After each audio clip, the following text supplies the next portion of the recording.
The Word of God is alive and powerful, sharper than any two-edged sword, piercing even to the dividing asunder of the soul and spirit, and of the joints and the marrow, and is a critic of the thoughts and intents of the heart.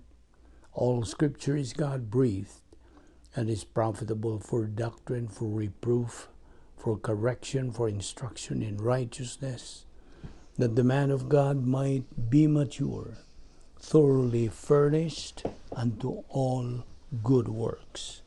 Study to show thyself approved unto God, a workman that needeth not to be ashamed, rightly dividing the word of truth.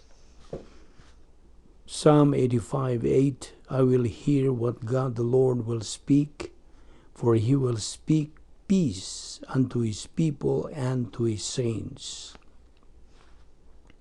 Philippians 4:7, and the peace of God which passeth all understanding shall keep your hearts and minds through Christ Jesus. 2 Thessalonians 3:16, now the Lord of peace himself give you peace always by all means. John 14:27, peace I leave with you, my peace I give unto you. Not as the world giveth, give I unto you. Let not your heart be troubled, neither let it be afraid. Psalm 71:9, cast me not off in the time of old age, forsake me not when my strength faileth. Before we start our Bible study, nining adlaw kinahanglan sa atong pagsunod sa atong ground rules, the SOP nining atong ministry. Sa di pa kita magatuon sa pulo sa Diyos, kinahanglan nga limpyuhan atong kalag, pinagi sa paggamit sa prinsipyo sa 1 John 1:9, which says in English, if we confess our sins, God is faithful and just to forgive us our sins and to cleanse us from all unrighteousness. Humani mo buhata ka na, andam na usab ikaw sa pagpadayon, sa pagtuon, sa pulong sa Dios. Alang kanimo dili magtotoo, since you are still an unbeliever, giawhag ka, giagda ka sa pulong sa Dios. Believe on the Lord Jesus Christ, and thou shalt be saved. Acts 16:31. Humani mo buhata ka na, paghimo ni mong desisyon sa pagtuo kang Kristo, ikaw masibo na usab sa atong lagda nga gisunod dinhi, o ikaw makasud na sa plano sa Dios. Therefore, sa hilom mag-andam taas tong kaugalingon. Let us pray.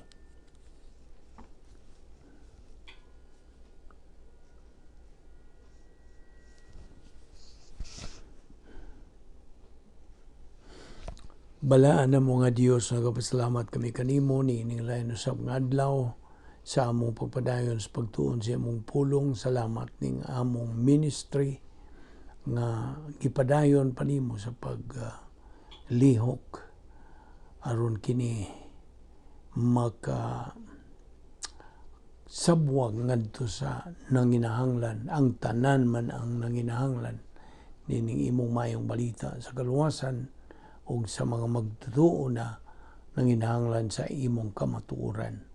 Usaw ba ni kami karon sa among pagpadayon sa pagtuon, pagkatuon sa imong mga pulong, pinagi sa pagtudlo ka na mo sa balang Espiritu Santo sa tanan nga mga kamatuoran.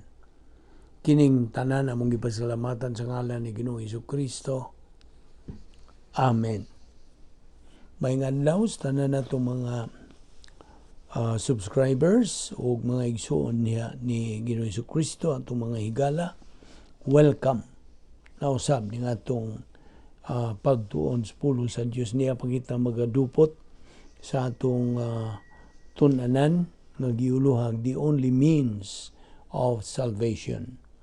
The only means of salvation is iya sa Dios. Mao kining atong ginahisgutan, ginatun-an unsaon nato pagkat-on niini. Okay? Apan pagpainumdum kanimo nga nagasunod ning atong ministry, timan ni nga ang nag-una gyud nga tuyo o intensyon nining atong ministry, the main thrusts of this ministry sa Vic Balbido Evangelistic Ministry. Number one is to bring and proclaim the gospel, ang maayong balita sa kaluwasan ngadto sa tanan nga dunay mga dunggan nga ilang magamit sa pagpatalinghog and heart to believe in. Ikaduha, ang pagtudlo sa kamatuoran, mga kamatuoran sa Dios, nga gitawag sa in English Bible doctrine, ngadto sa mga magtotoo alang sa espirituhanon nilang kahimsog, spiritual edification and growth sa ilang espirituhanong kinabuhi. O ang ikatulo, to not persuade its listeners, mga subscribers, to join some religious groups, but to bring them to realize the importance kamanungdanon sa pulong sa Diyos sa ilang kinabuhi and to believe it before it is forever too late. Mao kini ang atong thrusts ng atong ministry. Okay.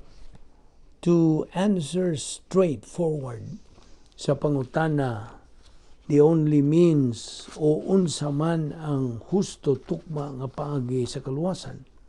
Well, the Bible way to heaven is number one, nga imong angkunon nga ikaw sa kamakasasala. Ang Roma 3:23 nagkanayon ang tanan nakasala o nakabsan sa himaya sa Dios. No one, underline that, walay bisag usa, is good enough to go to heaven on his own merit. Gawas pa, no matter how much good we do, we still come short. Bisag unsa pay mga mayong binuhatan, kana dili gayud makaabot sa sukod sa hustisya sa Dios. Ang ikaduha, nga ikaw makaamgo nga naay silot sa sala, the penalty of sin, na sa Roma 6:23, kay ang silot sa sala mao ang kamatayon, apan ang gasa sa Dios mao ang kinabuhing dayon diha ni Kristo Jesus. Just as there are wages for good, there is punishment for wrong. The penalty for our sin is eternal death, sa usa ka dapit nga gitawag og impyerno. Ang ikatulo, tumuo ka nga si Kristo namatay, gilubong og bangon,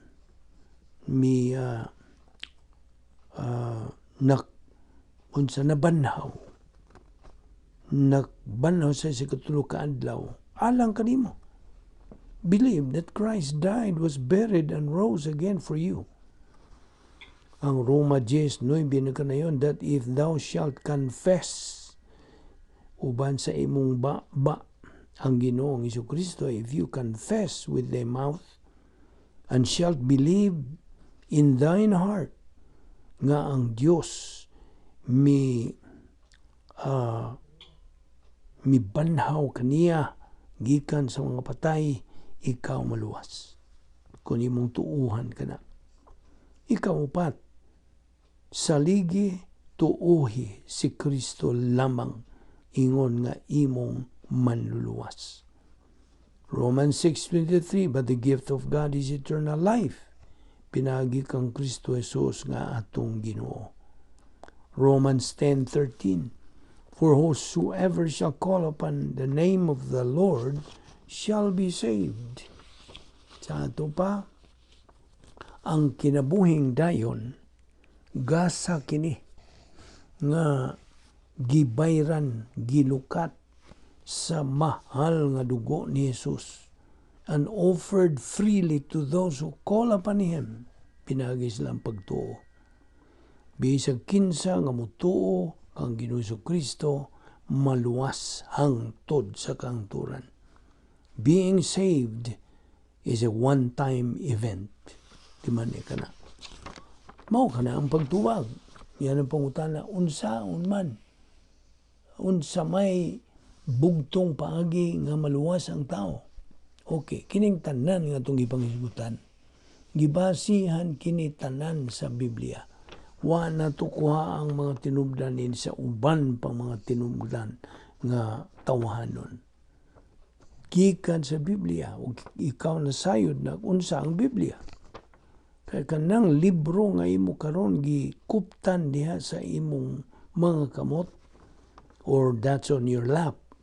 Nagitawag na itong Biblia. Mao kini ang labing menungdanong basahon sa tibuok kalibutan.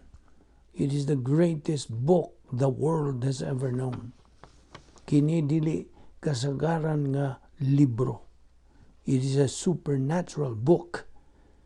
O kini kanunay yung updated. It has no second edition. Ang iyang mga contents nini usod niining mong Biblia mao ang huna-huna sa Dios. 1 Corinto 2:16. Ang mga panahom o mga pasidaan, mga saad, mga prinsipyo, God's viewpoint ana diha. And it is the most powerful thinking in the whole universe. Ang Biblia wa kini panahon, it's timeless. It is enduring, malungtaron, o dayo na kini, walay kinutuban, walay katapusan. Kini na kaulugan, nga ang huna-huna sa Dios has existed long before everything came into existence. Ang Biblia nagapadayon to be the most published and the most distributed book ni ining atong planeta. Walay libro basahon has been more criticized, labaw pang gisaway, mas ginadili, more bad than mas labing gisunog kaysa Biblia, more burned than the Bible. Kining maong Biblia, and yet it is still available and will be as fresh and relevant at all times. Sa matag higayon, tanang higayon. Ang Biblia, mao kini ang instruction manual sa Dios. Alang kanato mga magtutuo, nga niya paning kalibutana. Kini ang gitawag nato og compass that every believer needs in his pursuit in life, with which to feed the modern manna kini, with which to feed every believer soul. Gawas pa kini ang battle manual alang sa matag sundalo ni Kristo nga magtutuo. O kini mao ang espirituhanong oxygen sa matag magtutuo with which to breathe in and breathe out. Di man kining Biblia is the greatest book on the face of the earth. The only book that not only informs, but it transforms lives. Kinira ang bugtong basahon nga diin ana ang mga pulong mismo sa Dios.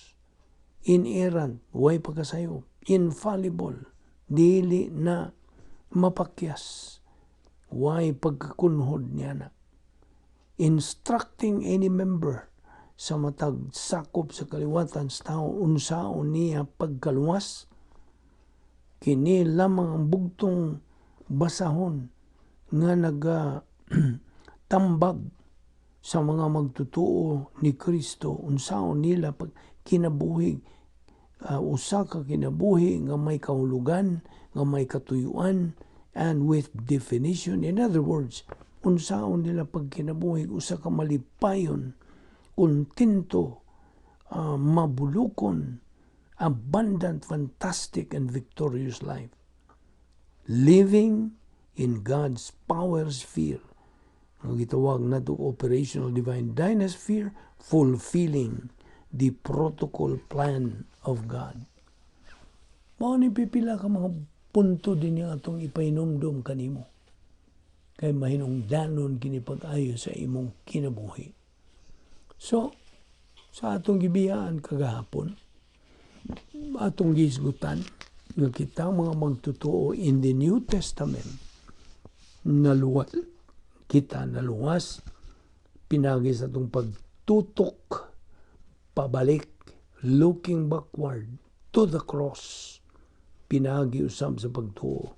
Ang mga magtutuo dito sa daang pagkisad, sila sama nila ni Abraham, David, Isaac, Jacob, guman pa, they got saved by looking forward to the cross, also by faith. You see? Basa ang Juan 3:1-21. Kay kini nagahisgot bahin ni Nicodemus, when he had encounter in his life, how he found salvation. You see, si Ginoong Kristo namatay dito sa krus alang sa tanan. 1 Timothy 2:4. Who wants all men to be saved and to come to a knowledge of the truth. 1 Timothy 2:6. Who gave himself as a ransom for all men, the testimony given in its proper time. Hebrews 2:9. But we see Jesus, who was made a little lower than the angels, now crowned with glory and honor, because he suffered death, so that by the grace of God he might taste death for everyone. 1 John 2:2. He is the atoning sacrifice for our sins, and not only for ours, but also for the sins of the whole world, sa tibuok kalibutan. So, believing that Christ died on the cross is unsa? Kasaysayan ra na. Ang tanan na hibaw. But believing that Christ died on the cross for you, mao kanay kaluwasan. Kay, habi nimo, ang tao kinahanglan nga kondinahon, hukman, una, pa siya maluwas. He has to be condemned first before he is to be saved. Now, may formula nga itong isunod that makes man in a condemned condition. Adam's original sin, dugangan sa old sin nature equals spiritual death. By the way, kung magisigot kayo ng spiritual death, review naman po ni. Ang spiritual death, wa ni magpasabot nga ang spirito nakatay. Wala, there's no such thing. Kini nagpasabot lamang kining kanang hugbong sa pagkasulti, spiritual death. Kini nagkahulugan og hingpit nga pagkahimulag sa tao gikan sa Dios. That is so total separation from God. There's no such thing as spirit being dead. In fact, a spirit never dies. So akong balikon, ang spiritual death is just a term nga nagkahulugan og hingpit nga pagkahimulag sa tao gikan sa Dios. Mao na spiritual death. Hence, ang usa ka di magtotoo, hingpit siyang nahimulag gikan sa Dios. Meaning, he is spiritually dead, although he is physically alive. Okay?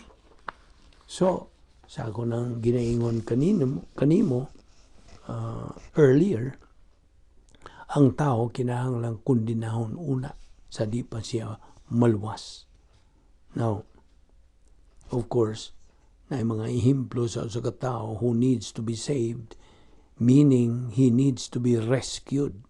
Sama pananglitan ng usa ka tao nga hapit na maluwas. Unya na ay usa ka tao nga mo tanyag kaniya og pagtabang, offers a helping hand to rescue him from drowning. Ihimplo usab nga usa ka tawo nga hapit na mahog gikan sa pangpang. Someone offers him a helping hand to rescue him from falling. Unsa pa? Sama sa usa ka tawo nga himalatyon gikan sa pagka-uhaw, that's dehydration, ug naay tawo nga mo tanyag kaniyag usa ka basong tubig, fresco nga tubig, aron sa pagluwas kaniya from being dehydrated. Sama usab sa ka tawo nga himalatyon. Someone, usa ka mananambal, mo tanyag kaniyag medisina to take in order to save him from dying.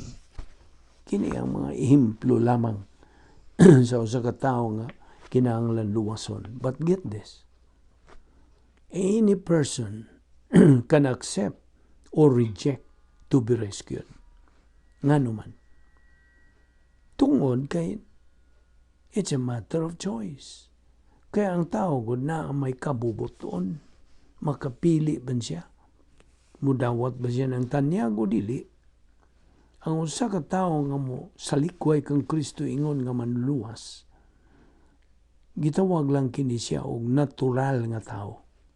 Or sa Grigong pulong, dichotomos.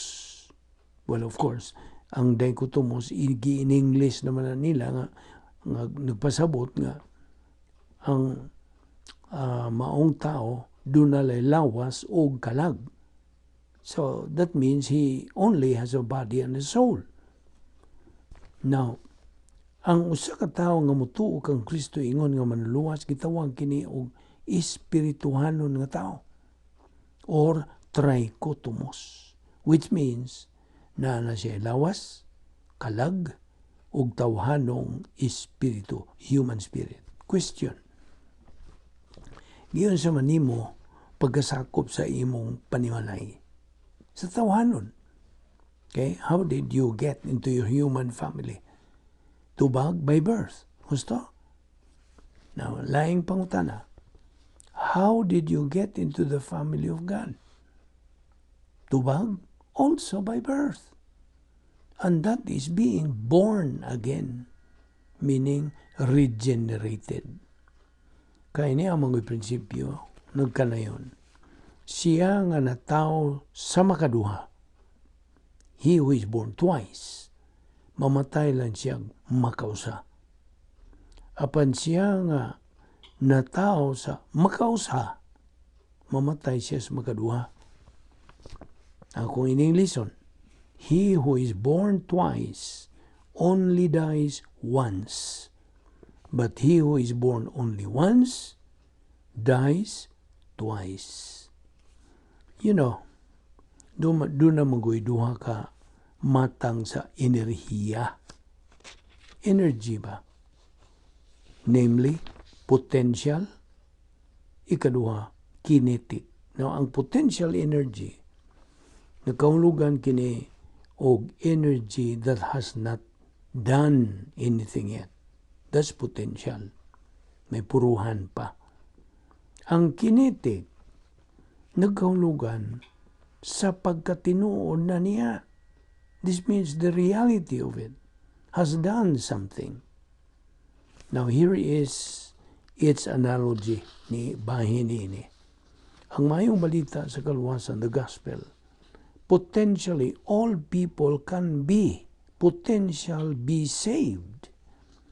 Or all people are savable. Now, ang eternal life, kinabuhin dayon, is the reality.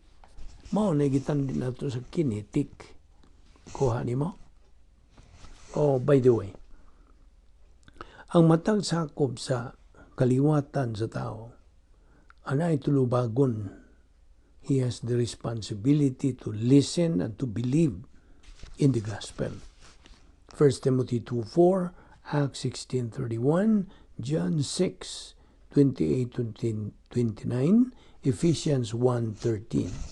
Now, si Kristo lamang ang paagi lamang ngadto sa langit. Siya lamang ang dalan ngadto sa langit. Ang tanan nga mga agianan paditor kini pasimang kini ngadto sa kapildihan. Sa in English pa, Christ is the only way to heaven. All other roads are detours to doom. Now, kaya ang Biblia God, nagatug-an ka nato nining musunod. Nga kitang tanan mga makasasala. Roma 3:23. Ikaduha, nga kitang tanan without exception sad-an are guilty. Romans 3:19. Ikatulo, all stand condemned before God. Mga hinukman sa tubangan sa Diyos. John 3:18 and 36. Ikaupat, ang tanan ubos na sa pagpanton o pagdisiplina o penalty of spiritual death. All are under the penalty of spiritual death, eternal separation from God. Ephesians 2:5. Ikalima, ang tanan way mahimo sa ilang kaugalingon to wipe out their own guilt. Dili gid sila kahimo, wala sila mahimo sa pagtangtang sa ilang pagkasadan. Roma 3:20. Kaya sa Roma 3:23 nagkanayon man nga ang tanan nakasala ug nakabsan sa himaya sa Dios. Ug busa, is there any good reason ngano nga ikaw nga dili magtotoo kana trust in Jesus Christ as Lord and Savior right now? Na ba kay maayong rason? Hinumdumi nga ang suhol sa sala, ang imong pagsalikway kang Kristo ingon nga manlulos is death. Second death, kanay kaduhang kamatayon. Mao kanay suhol sa musalikway kang Kristo ingon nga manluwas. Apan ang gasa sa Dios maong kinabuhing dayon pinagi kang Kristo Jesus nga atong Ginoo. Romans 6:23. Kaya nimo, ang tao God through the ages naning kamot gyud siya paghimog taytayan to bridge the gap in many ways, such as ang mayong buhat sa tao pinagi sa relihiyon, pinagi sa filosofiya o moralidad. Ang tanan without success. Wala gayud ug wala. Usara gyud kapagi. There's only one remedy to this problem of separation. Unsa man? Ang cross. The cross. O higala. Si Ginoo Kristo maura ang bugtong tubag ni ining suliran sa pagkahimulag nato sa Dios. Sa dihang si Ginoo Kristo namatay dito sa cross, iyang gibayran ang suhol sa atong mga sala and bridge the gap gikan sa Dios nganhi kanato nga mga katawhan. 1 Timothy 2:5-6. For there is one God and one mediator between God and men, the man Christ Jesus, who gave himself as a ransom for all men. Napagyod diha sa mga buhat 4:12. Klaro kayong nagingon. Neither is there salvation in any other, for there is none other name under heaven given among men whereby we must be saved. Na, Roma 5:12-21 sab na kanayon, Adam's sin, ang sala ni Adan, brought spiritual death to all men. Na, muna. Ang sala ni Adan mo'y nakaingon nga kita nakaangko na nining kahimtang nato ng spiritual death kanatong tanang mga sakop sa kaliwatan sa tao. But through Christ, we are made alive. Na, gibuhi kita pinagi kang Kristo. Karon, we all have a choice to make. Accept or reject God's solution. It's a matter of choice. Nara ka nimo, igala. Kung imo ba ka ng dawaton o imong isalikway.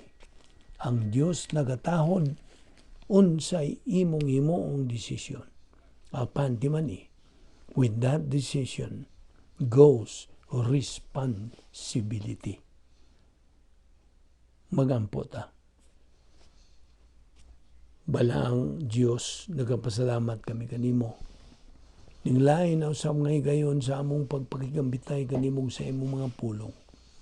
Salamat niining tanan nga pagpahinumdom nimo kanamo nga the only means of salvation mao ang among pagtuo kang Ginoong Jesucristo nga among manluluwas. Hinaon nga kinimudot ngayon sa panumduman sa mga kasing-kasing sa mga katawhan nga wala pa makadawat sa imong bugtong anak nga makaamgo sila nga wa nay lain pang paagi nga ang tao may langit ug maluwas pinagi lamang silang pagtuo sa imong bugtong anak. Salamat ning among Bible study through the YouTube sa Vic Balbido Evangelistic Ministry. Gamita lamang kini o Diyos in a mighty way o sa sumala sa imong kabubuton. Salamat na kami pagbalik ugma aron kami makapadayon sa among spiritual momentum. Kining tanan among gipasalamatan sa ngalan ni Ginoong Jesucristo. Amen.